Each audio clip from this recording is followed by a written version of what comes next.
que se fala muito, né, sobre a suspeita da reflexão. Canal Trolendo apresenta Especial Machado de Assis. Oi pessoal, nós vamos continuar então com o Especial Machado de Assis e hoje nós vamos falar sobre uma das obras mais lidas de Machado, que é Dom Casmurro. Essa obra, ela gera muita discussão a respeito se a protagonista Capitu traiu ou não traiu o narrador principal, que é Bentinho. Hoje em dia não se discute muito acerca dessa suspeição, e sim acerca do comportamento do Bentinho extremamente inseguro. Então nós vamos tratar de um narrador em primeira pessoa, que conta a sua história e que nas entrelinhas dessa história ele quer tecer uma narrativa que leve esse leitor a suspeitar de Capitu. É uma obra que tem 148 capítulos e são capítulos muito curtos. Por que eles são curtos? Porque o realismo ele se destaca principalmente pelos detalhes. Se for um capítulo muito longo e muito detalhista, o leitor cansa. Então ele faz capítulos curtos com uma riqueza de detalhes bastante interessante. Então vamos ao enredo dessa obra. Nós vamos ter então nas primeiras cenas de Dom Casmurro, um senhor sentado num bonde e ao lado dele um rapazinho que pede, né, para que ele escute o poema que ele havia feito. A pessoa, esse senhor que está no bonde, então diz que sim, pode ler, eu escuto. Só que no final, quando o rapaz se volta para ele perguntando se ele havia gostado, ele vê que esse senhor havia dormido. E ele sai muito bravo. Afinal de contas, ele tinha dado tudo de si, né, na declamação daquele poema e xinga, de uma certa forma, esse personagem de Casmurro. E quando ele está saindo ainda ele grita, ô Dom Casmurro, porque esse personagem tinha áreas de burguesia. E aí nós vamos ver que esse Dom Casmurro é o que vai escrever a obra, essa obra intitulada Dom Casmurro. E aí nós voltamos, lembrando que o tempo na obra de Machado é cíclico. Ele vai e volta, projeções do passado, no presente e às vezes algumas reflexões do futuro, ele volta na sua infância. E ele vai explicar que o pai morreu muito cedo e quando, em decorrência do seu nascimento, a mãe havia prometido um filho a Deus, porque o primeiro filho da Dona Glória havia morrido. Então nós temos um menino que vai ser criado pela viúva Dona Glória, pelo primo Cosmo e pela prima Justina. E é nesse esquema de proteção que vai crescer o menino Bentinho Santiago.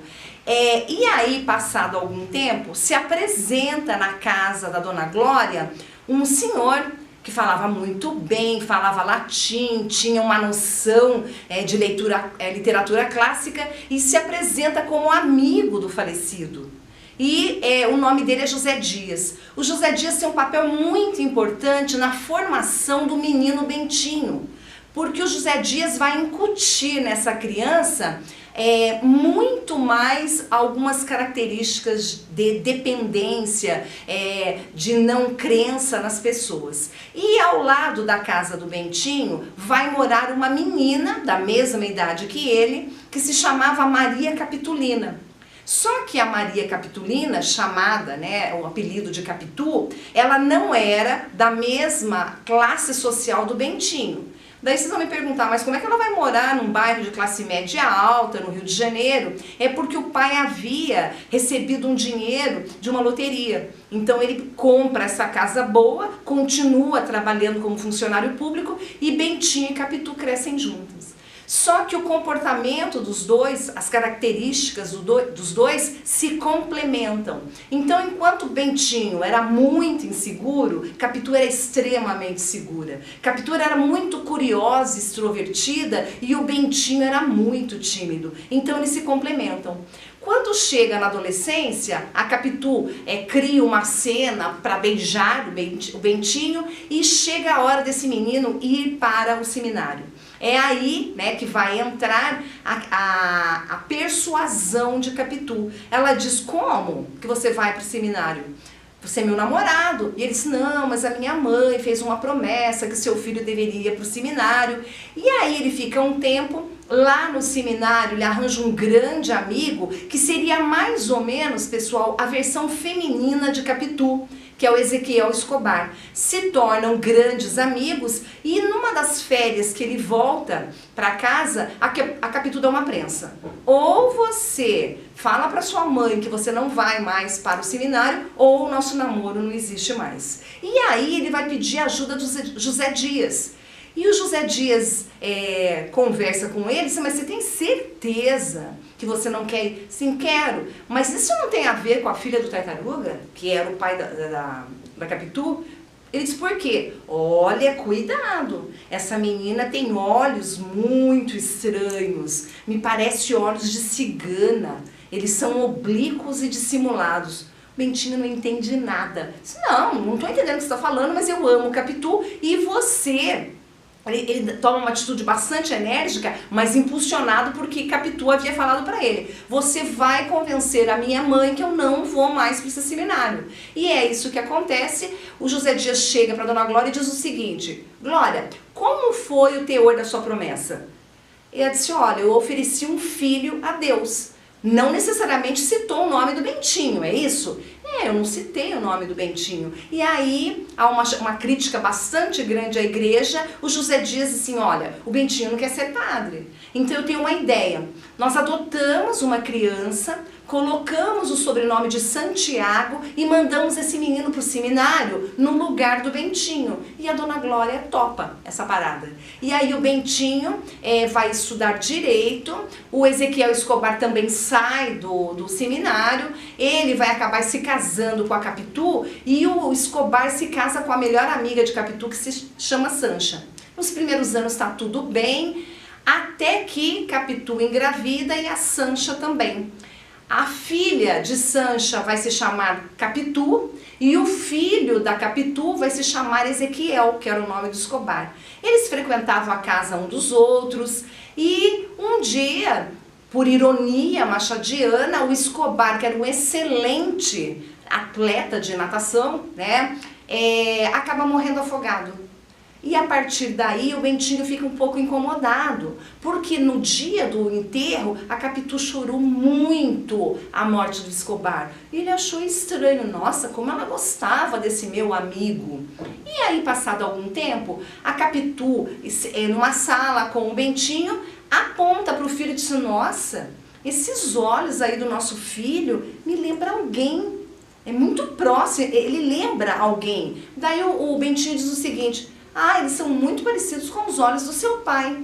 Ela disse: não, esses olhos me lembram o finado Escobar.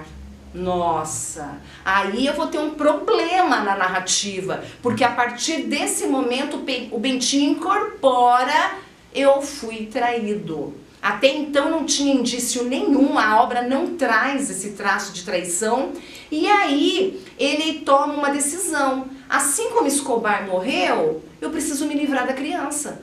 Essa criança é filha do meu amigo, Capitu me traiu. Então ele resolve matar a criança envenenada. Ele vai preparar um chá. Primeiro ele disse: eu acho que eu me mato, né? Daí eu me livro do problema. Problema. E aí, no segundo momento, quando o menino entra na sala, ele está quase tomando café envenenado, ele tem uma ideia: eu vou matar esse menino. É bem assim. Que louco, tio! As palavras, mestre, as palavras, passa. Daí ele oferece o café, o menino fala: não quero, papai, não quero, papai. Ele se irrita e grita: eu não sou seu pai. E nesse exato momento a Capitu entra na sala. E aí ela olha para ele, eles não se conversam, a Capitu vai para a missa e na volta ela e ele decidem que Capitu deveria ir embora do Brasil. Ela vai, passa um tempo, acaba falecendo e passado muitos anos o Ezequiel volta para morar com o pai. Quando ele bate a porta e o Bento Santiago abre a porta, ele vê o Ezequiel, seu Escobar, vivo, o mesmo menino do seminário. Ele pede para que o filho termine os estudos no exterior, o filho adquire uma febre, a febre tifoide, e acaba morrendo. E aí, no final, né, ele só fala o seguinte: meu melhor amigo e minha melhor amiga, que a terra lhes seja leve. Então é nesse teor, né, que nós temos, lembrando do pessimismo machadiano. Nenhum romance machadiano termina como os contos de fada ou filmes de Walt Disney. Nós temos aí o Dom Casmurro. Eu queria salientar as fases desse personagem: Bentinho, criança, Bento Santiago, o adulto, e o Dom Casmurro, velho, que vai recuperar essas memórias, né, do seu passado e levar o autor a crer na traição. Mas lembre-se, o ciúme de Bentinho é doentio. Até a próxima, continuem se inscrevendo no nosso canal.